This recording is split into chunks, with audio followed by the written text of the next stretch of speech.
Jordan Peterson had a conversation with Ayaan Hirsi Ali on his podcast, and Ayaan explained to Jordan why she converted to Christianity. Her story is really good, but especially important because many people are suffering like Ayaan described that she was. By the world's standards, she had everything. She should have been happy. She had a good career, a family, status, freedom, and comfort, yet suffered mentally with depression and anxiety. And she goes into how she tried to relieve the terror that she said that she was experiencing with alcohol, psychotherapy, etc. She described how she tried to save herself materially, scientifically.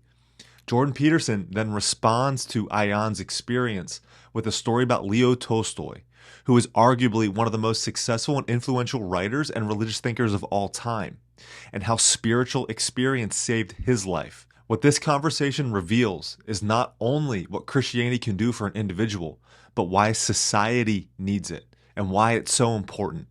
This is a little longer, but it's so good and needed. Listen to this. On the personal side, as I have told it a few times, and it's very, very personal, I have had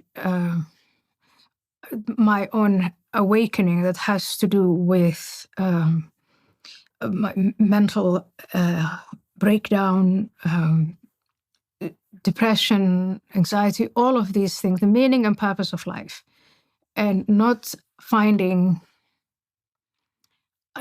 I just couldn't find it. I didn't find it in the material world. And to give you an example, if you think of someone like me who comes from, I grew up in a childhood where there was very little. Little of everything, little food, little water, no water. I mean, we didn't have running water. Scarcity. There were people who were poorer than us, but we were poor. I remember books. I loved books, and they weren't books. So, sometimes I would finish a book that I borrowed or that we borrowed from the library, and the last few pages, which is where the resolution of the story is, would have fallen out of that book. And I would go to a bookshop, pretend I was buying the book, actually read the last pages in the bookshop, and then leave until our Indian booksellers noticed what we were doing and chased us out of the...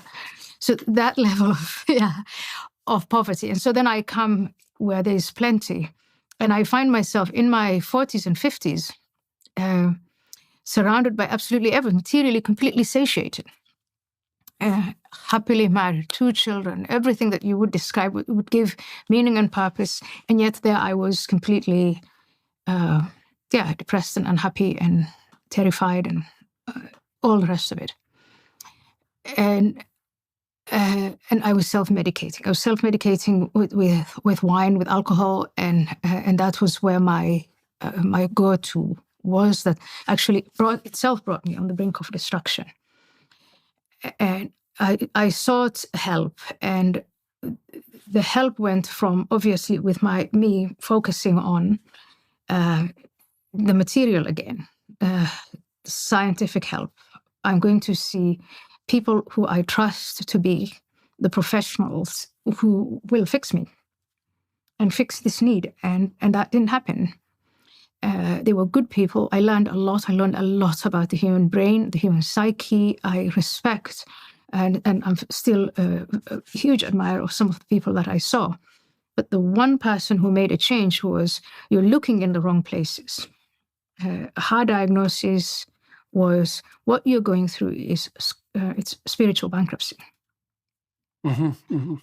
And once in my sort of last moment of despair, when I allowed that to come in and to register, and I surrendered to that, it's only after that, literally on my knees in prayer, that things started to change. And so on a personal level, and this is extremely subjective, I'm not imposing it on anyone else, I have undergone this change that has transformed my life. If you allow me to go a little bit beyond, it is when I look around and talk to the same people who are in the same boat as I am, or as I was, the stories we share are stories of this abiding success over many years. And it's the people who went down the path of spirituality to fix what it was, that bottomless void, the cravings, the endless thoughts that colonize your head and never go away.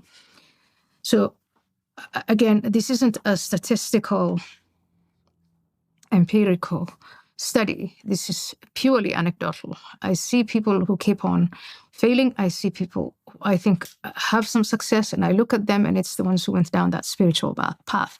You know, at the end of Tolstoy's Confessions, I don't know if you ever read that, but it details something very much like what you described happening to you.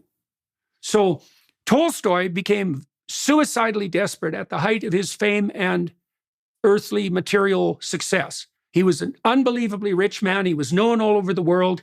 He was a great literary figure. People compared him to Shakespeare. He had a wife and a flourishing family. Like, on the purely material front, Tolstoy had it nailed. And he was so suicidal that he was afraid to walk alone around his estates. And he had a dream, and this is how Confessions end. He dreamt that he was suspended in an immense space, and he was looking down into the abysmal, bottomless pit of despair, let's say. But he was suspended, and he turned around and looked up and realized that there was a cord around his waist made of gold, and the cord extended upward into the sky past where he could see. And so he was suspended over the abyss of despair by a relationship with what was transcendent and highest, right? It's like an image of Jacob's ladder. It's that extends up into the ineffable stratospheres that is our ally, you might say, is our ally against what? The terror of mortality and malevolence. And as far as I can tell, too, that's not some ignorant superstition. That's a foolish way of considering it. It's actually the way the proper order of the cosmos is constituted. Spiritual bankruptcy. This is what Ayaan suffered from, and when she tried to heal herself materially, scientifically, and she describes with the things of this world, alcohol, secular therapy, even family and relationships, none of it worked. Peterson's story of Tolstoy is similar, and we should consider the truth that what ultimately holds you above the things that will destroy you in this life, the malevolence, evil, misery, suffering, hell, that all of us will inevitably experience one way or another. It is that which is highest, God, the good, love. Throw away all of the logical arguments for God, which there certainly are. What remains is the pure and true fact that there is something there for us, sustaining us, holding us up, that saves us when we seek it, give up, and surrender ourselves to it. A moment of spiritual God experience can turn a life around and power you through any suffering, the worst of any suffering. And this has been proven time and time again across history. In God, hardship, loss, suffering is flipped on its head and makes you a stronger, steadier human being. I'm not saying that the things of this world like diet, exercise, family, and therapy don't work. Alcohol certainly never works. But these things are temporal, of the world, and they are not ultimately the steady, eternal ground to stand on when the storms come. The goods of this world must be laid upon the foundation of your spiritual life. Do this, and you just might find what you've been looking for in this life and become the person that you've always wanted to be.